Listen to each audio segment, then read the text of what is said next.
Hello, and welcome back to another episode of What Now? I'm pumped for today's episode because pretty much I was inspired by these Instagram posts that I've been seeing lately, where it's like these motivating posts that show you how certain companies or celebrities got started, and that at first they definitely had their challenges.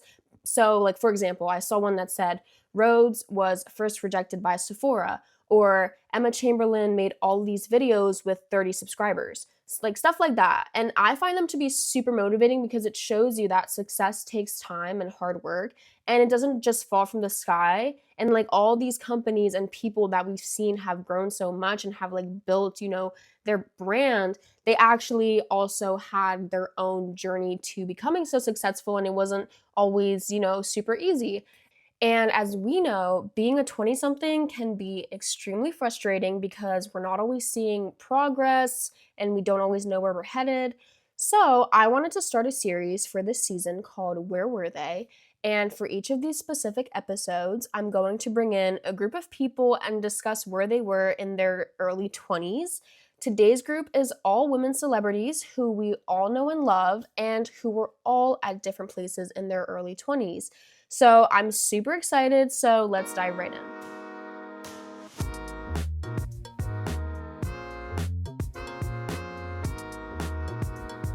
The first person I chose is the wonderful Selena Gomez. Selena Gomez is an Emmy-nominated actress, a Grammy-nominated singer, entrepreneur, and one of the youngest self-made billionaires in the US. But in her early 20s, she was in a completely different place. At 20, she had just wrapped up Wizards of Waverly Place, one of my favorite Disney Channel shows from my childhood, and then she was only just starting to make music. First, she was with a band, and then she made music as a solo artist. And if you guys remember her song, Come and Get It, that literally dropped when she was 21, which is crazy to me because that's my age right now. And also, that song is such an anthem in my childhood. But anyways, also during her early 20s, Selena was navigating serious health and mental health struggles while being one of the most famous people in the world. I can't imagine having to navigate that in the public eye. And of course, it doesn't stop there. Let's just take a second and remember Selena Gomez was with Justin Bieber at this point. Yes, they didn't break up for good until she was 26. Yeah, let that soak in. Because that feels like forever ago, right? So yeah, that was literally in her early 20s. If you're in your early 20s, you're in your Justin Bieber, Selena phase right now. Just a reminder. And another wild detail, she actually first met her now fiance, Benny Blanco, at 23. They were working on her song Same Old Love, and now a decade later, that's the guy she's marrying. So it just shows how much life shifts over time. Okay, so fast forward to 28, Selena launched her makeup line, Rare Beauty, which turned into a billion-dollar brand. So I chose Selena because she shows how much can change in a decade. At 21, she wasn't the confident powerhouse entrepreneur and advocate she is today. She was in the middle of the mess, just like most of us right now. But she kept growing, and now she's proof that your early 20s don't define you forever. Okay, the second person I chose is also someone who started very young and another fellow Disney kid. I'll give you 5 seconds to guess who I chose. 5, 4, 3, 2, 1. Okay, I chose the pop princess Sabrina Carpenter, who is popping off right now with her new album, Man's Best Friend. You should listen to it. Okay, so Sabrina has been making music since she was 15, and now a decade later, she's a Grammy-winning artist. Sabrina actually started her music career very young. At 10 years old, she participated in a singing competition that Miley Cyrus ran, and she got 3rd place. And this competition led her to being signed at 14 years old with Disney's music group, Hollywood Records. By the time she was 16, she had her first album out, and by 20, she'd already released 4 albums with Hollywood Records. From 15 to 18, she also starred in the Disney Channel show Girl Meets World, which is actually how I first remember finding out about Sabrina and hearing about her. And like many Disney stars, once the show ended, she faced that awkward in between trying to create her own image and not just be seen as a Disney kid because she was making music and wanted to, not be stuck to that Disney image for the rest of her life. So at 22, she left Hollywood Records and signed with Island Records. And that's when things started to shift. At 23, she dropped her album Emails I Can't Send, which she said marked the beginning of a really freeing artistic time for her. Her song Nonsense was starting to become really viral on TikTok, and I mean, I don't know if you guys remember, but like I remember seeing all the videos of Nonsense when she was doing those concerts, and like she would change the ending every time depending on like what country she was in and all that. Like she was getting not just attention in general, but she was getting international attention from that.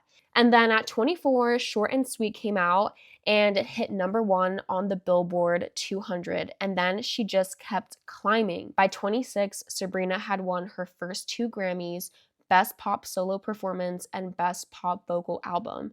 And now 26 is still super young. Like she's still in her 20s. But what I want to highlight is that Sabrina had been grinding for a full decade before most of the world really caught on. And to me, she shows how your early 20s can feel like a really uncertain stage. She was too old to be the Disney kid, but she wasn't yet established as a serious artist, and her story is proof that breakthroughs don't usually happen like right at 21. They come after years of persistence. Okay, on to the third person I wanted to talk about, whose story I also find very inspiring, is Grammy winning rapper Doechii. So, Doechii is actually the third woman to ever win Best Rap Album at the 67th Grammy. She's awesome. But her early 20s looked completely different. Like Selena and Sabrina, Doechii was always into music. During her senior year of high school, she uploaded her songs to SoundCloud and later to her YouTube channel. And yeah, she actually was making all these YouTube videos and vlogs and talking videos. And actually, one of her vlog series is called Vlogs for the 20 somethings, which feels very full circle. But yeah, when she graduated, things actually weren't very glamorous. At 22, Doechii didn't have a job, she had no money, she was homeless, and there's actually a video that went viral from back in 2020. She recorded herself after she had gotten fired that day, and she's sitting there in the video saying that she's going to go to a bunch of studios the next day and see if they have internships because at this point, she said she has nothing to lose. So yeah, that was Doechii in her early 20s, literally at her rock bottom. And then things shifted. In 2021, her song Yucky Bucky Fruitcake went viral on TikTok. It hit 10 million streams on Spotify, and it caught the eye of Top Dog Entertainment, the same label as SZA and Kendrick Lamar. The president of Top Dog Entertainment literally told Doechii to move to LA, and he even offered her a place to stay. Then she got signed at 24 years old. By 26, she released her album Alligator Bites Never Heal, an album that dives deep into pain, depression, addiction, and her journey with sobriety. And at 27, she stood on the Grammy stage holding the award for Best Rap Album. To me, Doechii shows what I'm learning your early 20s are really about. Sometimes they're the hardest, most uncertain years of your life, but they can also be the exact moment when you decide to bet on yourself, and that choice can completely change your future. So, from someone who had nothing to lose, let's go to someone who built an empire while balancing loss, school, and a skyrocketing music career.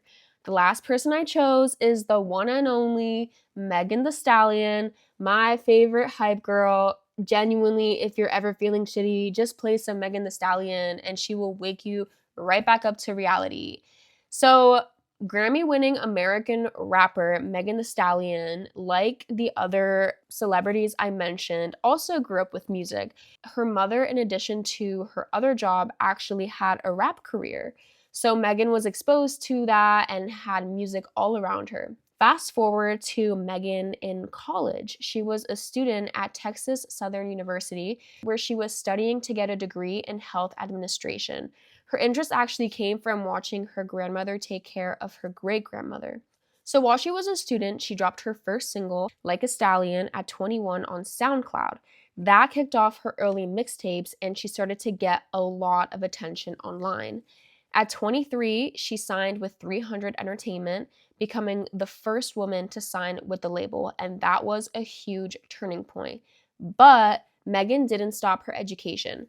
Even while her music was blowing up, she kept taking online courses, determined to finish her degree in health administration. Around 24, she dropped Big Old Freak, which became her breakout hit. That same year, though, she lost her mother to brain cancer, which was heartbreaking because her mother was not only her mom, but her manager and her biggest supporter. Megan said that she kept going, though, because both her mom and her grandmother always pushed her to follow through, and she proved that because she dropped her Fever mixtape and showed how she was unstoppable. At 26, she graduated with her Bachelor of Science degree in health administration. Yes, still while she was having a rap career. And she actually has the goal of opening assisted living facilities around her city in Texas and having her classmates run it to help them get jobs out of college, because she was saying how she knows it can be so difficult for people to get jobs out of college, even when they have the degree and all. So yeah, and also a fun fact, of course, she gave us Hot Girl Summer back in 2019, and she later trademarked the phrase at 27. I had no idea that she actually trademarked it, which I thought was really cool. So something I love is that in an interview with the New York Times, Megan was saying that once she started making money with her music, she decided she wanted to finish school and start a business. I love that she didn't ever limit herself to one thing. She said, I know I'm going to be an artist and I'm going to do something in the medical field. And that's Megan in her 20s, building a rap career, surviving loss, and still chasing her education. So if Megan Thee Stallion doesn't show you how you can literally do whatever you set your mind to, then I don't know what will, because she is so inspiring, and I think it's so cool that she was able to get her degree all while building her huge rap career and brand. So, yeah, that's all I have for the amazing women I talked about today. And obviously, their lives aren't ordinary in that they are in the public eye, but nonetheless, they show that they were still figuring out who they were and what they wanted their careers to be in their early 20s. So, if anything, I hope their stories motivated you just a bit like they did for me. And if you're ever feeling really frustrated or annoyed that you're not going anywhere, or like you're confused what stage you're at right now in your early 20s, just tell yourself right now you're in your Selena with Justin Bieber phase, and remind yourself how that feels like such a long time ago. So, yeah, before I go into my random life update, please comment down below which story was your favorite. And also, don't forget to follow the pod on whatever you listen to, Spotify, Apple Music, or YouTube. And turn on your notifications so you always are in the know when a new episode drops. I am dropping episodes Tuesday, 7 a.m., but in case you forget, turn those notifications on. And yeah, so a random life update. I'm trying to think. I watched the second to last episode of The Summer I Turned Pretty with my friend last night, and I don't know how it's almost over.